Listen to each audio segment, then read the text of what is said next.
শক্তিশালী একজন নবী ছিল। উনি মালাকুল মাউতকে বলেছিলেন, মালাকুল মাউত, আমার মৃত্যুর সামান্য কিছু আগে আমারে বইলো, আমার একটা কাজ আছে। মালাকুল মাউত মৃত্যুর কিছু সময় আগে এসে বলল, সুলাইমান, সময় শেষ, অল্প কিছু সময় বাকি, কি করবেন করেন। সাইয়েদনা সুলাইমান জিনদেরকে ডাকলো, ও জিনেরা, বিশাল একটা প্রজেক্ট আছে, প্রজেক্টে কাজ শুরু করো। আর কিছু জিনকে বলল, চারদিকে গ্লাস ফিটিং করা একটা রুম বানাও। সাইয়েদনা সুলাইমান আলাইহিস সালাম গ্লাস ফিটিং করা রুমের ভেতরে ঢুকলেন। এই রুমে ঢোকার দরজা নাই, হাতে একটা লাঠি নিলেন, লাঠির মধ্যে ভর করে দাঁড়িয়ে রইলেন আর জিনদের দিকে তাকিয়ে রইলেন। জিনেরা এত বদমাশ ছিল, সাইয়েদনা সুলাইমান দাঁড়িয়ে না থাকলে কাজ করতো না, দাঁড়ায় না থাকলে আজও লোকজন কাজ করতে চায় না, ঠিক কিনা?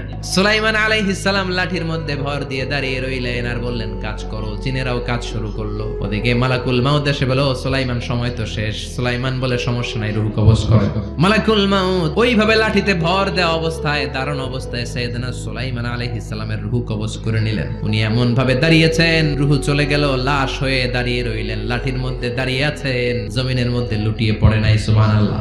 জিনেরা মনে করছে বস দাঁড়ায় আছে, কাজ করতেই হবে। করতে করতে পুরা প্রজেক্টের কাজ শেষ। ইন দ্য মিন টাইম ঝিঝি পোকা, উই পোকা সুলাইমান আলাইহিস সালাম লাঠির ভেতরে ঢুকে লাঠিও খেয়ে ফেলেছে। সাইয়েদনা সুলাইমান আলাইহিস সালাম ধপাস করে জমিনে পড়েছে। আর জিনেরা কয়, হায় হায়, খালি খালি কাম করছে এতদিন। সুবহানাল্লাহ কইবেন না?